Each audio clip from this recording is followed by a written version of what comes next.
What's happening, fellas? Not very often that you find a one owner, 40-year-old classic Suzuki GS250 that has been owned by the same guy since brand new. That's just been totally gone through. Obviously a labor of love. Gentleman who we got this bike from bought it brand new when he was about 21 years old.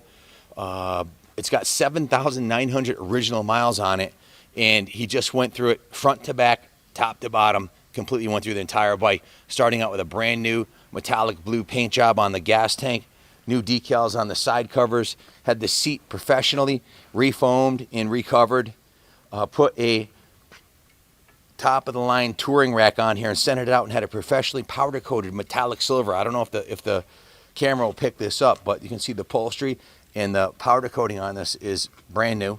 The crash bar on the front is powder coated the metallic silver also, and the same finish was put on the front fender and the rear fender. The entire bike has been completely repainted. The gas tank, the side panels, the front and rear fender, the rack, the crash bars. The crash bars have highway pegs, which is real nice to give you a spot. Besides, you get cramped here after a couple hours, you can put it up here. It's got a brand new National Cycle plexi fairing on the front here. No scratches on it. It's beautiful and brand new. Everything works beautifully on the bike. The headlights, high beam, low beam, turn signals, brake light. The carburetors were cleaned. The air cleaner was cleaned. It's got brand new oil in it. The spark plugs were replaced, and it was given a major detail. The frame rails were repainted. The swing arm was repainted. It's got a brand new black sprocket, and can you zoom in and show them the gold chain on there, Kenny? It's got a kind of a nice touch, real classy gold chain on there. We didn't do that. We normally do, but it came to us like that. You also replaced the tires, front and rear. You can also see the front spokes here were repainted silver. The hubs were painted silver. A little bit of touch-up was done where the chrome was failing on the rim. The chrome was polished. The aluminum was polished. The fork uppers were polished. All the chrome on the bike was polished. The exhaust system was polished. The engine side covers here were polished.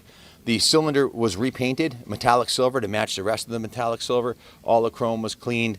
The bolts were touched up on the Suzuki badge. Just everywhere you look.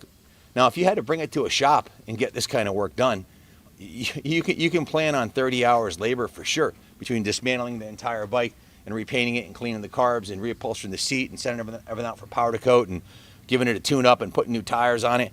And probably, I'm going to guess, somewhere about $400 for the paint job is about what it would cost to send it out. Maybe another $300 to paint all the other items on the bike. You got $700 worth of paint on this thing, brand new tires. The brakes were serviced. So it would cost you a small fortune, far more than the bike would be worth. So why would someone do that to a bike that's put more effort into a bike and expense? Well, if I had to explain, as the Harley guys say, you wouldn't understand. But I think the emotional attachment of purchasing this bike in 1981, when Ray bought this brand new, Ray Morin out of Hartford, Connecticut, bought this bike brand new. It was a labor of love. This is something that he had since he was a kid, and he wanted it perfect. If you're looking for a commuter bike that you can hop on, hit the electric start, and comfortably cruise off into the sunset, it's already got the big rack on here. You could put your gym bag on here. You could put a cooler on here. You could easily put a set of saddlebags mounted right on here. We actually have saddlebags in stock, tons of them.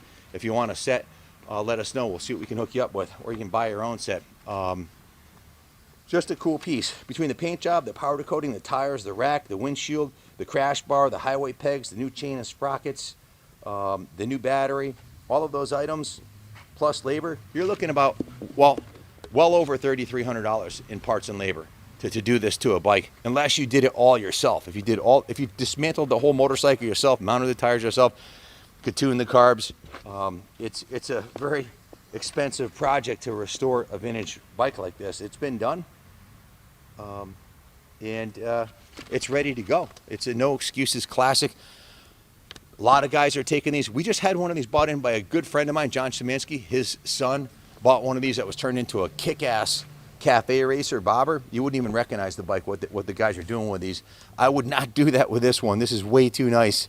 This has been taken a different direction, all original, with a nice commuter package on it, windshield, or a touring package, and backrest.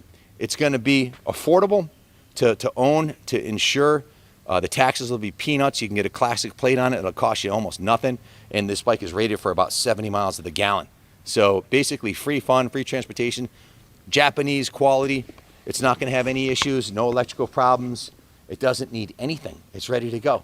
If you're looking for a beginner bike, or you're an experienced rider that want an around town bike to leave up at the Cape or at the campground, or to put it behind your RV, it's light, it's affordable, it's low to the ground, it's capable of highway speeds, awesome on back roads, and it handles great with the new tires on there. Junior, is there anything you'd like to add about this classic GS250T? Yeah, we can ship these easily, so message your zip code for a shipping code or call us with any questions. It's a cool piece, man. Nice job on the upholstery. They upholstered the seat and the backrest to match. Everything's powder coated beautifully. Good luck finding a nicer one. It's one of the nicest 250Ts I've ever seen. Thanks for watching, and God bless America.